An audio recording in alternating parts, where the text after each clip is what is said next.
আজিকরে নিহত চিকিৎসকের বিচারের দাবিতে জয়েন্ট প্ল্যাটফর্ম অফ ডক্টরসের তরফ থেকে আজকে ধর্মতলায় ধর্নায় বসার কথা ছিল এবং তার জেরে তারা কিন্তু অনুমতি পায়নি পুলিশের কাছ থেকে এবং তার জেরে আজকে কলকাতা হাইকোর্টের দ্বারস্থ হয়েছেন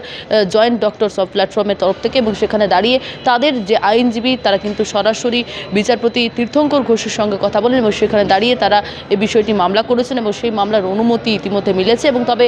শুনানি হওয়ার কথা রয়েছে আগামীকাল এবং সেখানে দাঁড়িয়ে মামলা যেহেতু দায়ের করা হয়েছে এবং সেই মামলার অনুমতি যেহেতু পাওয়া গেছে সেখানে দাঁড়িয়ে জয়েন্ট প্ল্যাটফর্ম অফ ডক্টরসের তরফ থেকে আগেই পুলিশের কাছ থেকে অনুমতি নেওয়া হয়েছিল কিন্তু সেখানে দাঁড়িয়ে পুলিশ অনুমতি দেয়নি তো বটেই এবং তার পাশাপাশি যেমনটা দেখা যাচ্ছে যে চিত্র দেখাচ্ছি একদিকে ধর্মতলায় ডরিনা ক্রসিংয়ে যেই অবস্থান করতে চেয়েছিল ডাক্তাররা সেখানে কিন্তু একেবারে পুলিশের আঁটাসাঁটো ব্যবস্থা সেখানে পুলিশের গাড়ির সংখ্যা বাড়ানো হয়েছে এবং তার পাশাপাশি ব্যারিকেড দিয়ে ঘিরে ফেলা হয়েছে পুরো জায়গাটি যাতে সেখানে কোনো রকম কোনো ধর্না বা কোনো রকম কোনো জমায়েত না হয় তার জন্য কিন্তু পুলিশের তরফ থেকে সেই জায়গা পুরোপুরিভাবে ঘিরে দেওয়া হয়েছে। কিন্তু সেখানে দাঁড়িয়ে সরাসরি আজ থেকে যেখানে ডাক্তারদের একটি সংগঠনের করার কথা ছিল ধর্না সেই ধর্মতলাতেই তার জন্য তারা যেহেতু সেইখানে পুলিশের অনুমতি না পেয়ে তারা কিন্তু কলকাতা হাইকোর্টের দ্বারস্থ হয়েছিলেন এবং সেই দ্বারস্থ হওয়ার পরবর্তীতে যেমনটা জানা যাচ্ছে মামলার অনুমতি পাওয়া গেছে এবং তার পাশাপাশি আগামীকাল শুনানি রয়েছে। যদি আগামীকাল শুনানিতে তাদেরকে যদি অনুমতি পায় তাহলে আগামীকাল থেকেই তারা কিন্তু ধর্নায় বসবে। যদিও এই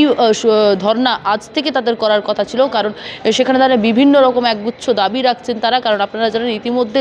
4 মাস অতিক্রান্ত হয়েছে এই আরজি করের ঘটনা কিন্তু এখনও পর্যন্ত বিচারের দাবিতে রাস্তায় নেমে বিভিন্ন রকম ভাবে তারা কিন্তু বিভিন্ন অভিযান বিভিন্ন পদক্ষেপ নিয়ে চলেছেন। কিন্তু সেখানে দাঁড়িয়ে যেমন একদিকে জুনিয়র ডাক্তাররা রয়েছে অন্যদিকে জয়েন্ট প্ল্যাটফর্ম অফ ডক্টরসরা তারাও কিন্তু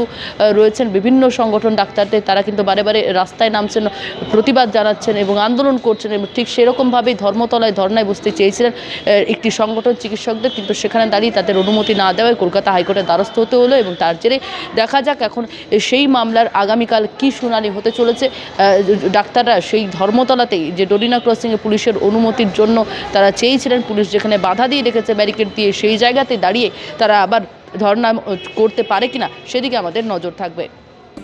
বাংলা হান্টের আরও খবর দেখতে নজর রাখুন। বাংলা খবর মানেই বাংলা হান্ট।